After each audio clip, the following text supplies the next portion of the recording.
land grants came here in the 1830s, so we had various owners until Thomas Brooks acquired this land when he married Rachel, and she brought the land with her. They lived in an old house down by the water's edge, and Thomas's son realised in the 1880s that there was going to be a bridge put across here to Hunters Hill, which made the land so much more accessible. The house is one that was chosen from a book. They had a pattern. The glass here is so arranged that you can see out from inside, but you cannot see in from outside. The Victorians like their privacy. The hall was a place where you welcomed your guests. You wanted them to know that you had a bit of education and culture, so we have Apollo and Clytie. And the other picture on the wall here is of Mrs. Brooks and 3 of her 10 children. Eventually they went to live in South Africa. You can see the place to put your wet umbrellas and leave your hats and coats. And if you were being invited into the house, you probably went into the drawing room. This clock actually was a recent acquisition. Sometimes local people are really kind and they leave us things in their will. And a lady who was moving into a nursing home felt that we ought to have that lovely clock. The drawing room is very much a feminine room. It's where the ladies would come and have afternoon tea, perhaps read, perhaps sing at night. We have a really special piano. It's a Tompkinson piano from 1822. They're very rare and we're very lucky to have it. And the music on the piano is all handwritten, every page and every piece of music, every piece of the music and the words are all hand done. We've got quite a lot of other lovely things in this room, including a very pretty work table where the lady of the house could keep her embroidery when she wanted to put away at the end of the day. The horsehair sofa is a nice Australian piece, a nice lady's Davenport. And this is really special, this lovely music box, which has half a dozen tunes on it.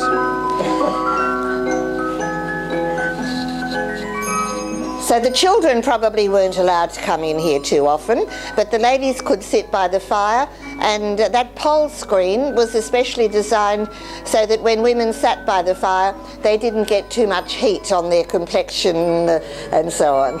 Oh, we have a dancer. Very hot. And one of our next projects is the Conservatory, and it was rather badly refurbished at an early date, so we're looking to get some grants from the government and with the council help, and the Historical Society is contributing some money, and we're going to redo it and have the windows opening as they were originally, and of course repainted and just made a bit pretty. It's a lovely place to put the plants, to move them in and out of the house.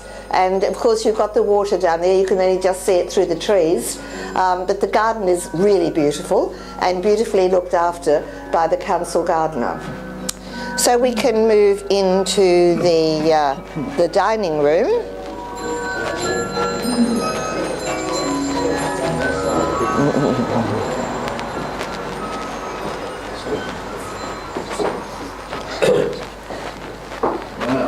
So normally, this is more a man's room. It's quite dark. You notice there was white marble in the drawing room. This is dark marble. This is where the men would come to smoke their cigars and have their pipes and discuss the world politics after dinner.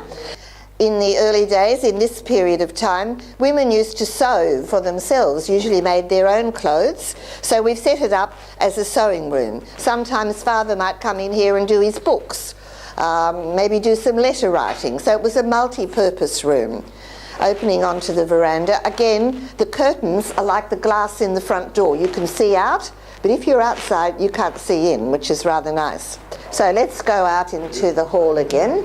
Notice how well ventilated the house was. You know, you could open up those fan lights, get air right through the house. We've never had a problem with anything coming up through the floors. They're original floors. It's really well built and solidly built. And when the house was redecorated, we did scrapings, and every now and then around the house you'll see something like behind this curtain where you can see the original colour scheme. So we tried as much as we could to repeat the colour scheme of the house. This was fashionable, this sort of darker colour below. And then we'll go into the room which is the only bedroom in the house at this point. So the bedroom, it's a full-size double bed, quite high, and the dressing table has the brushes and the combs and the hairpins and so on. Of course, no bathroom, so the pitcher and the bowl, which would have been used for the evening washing.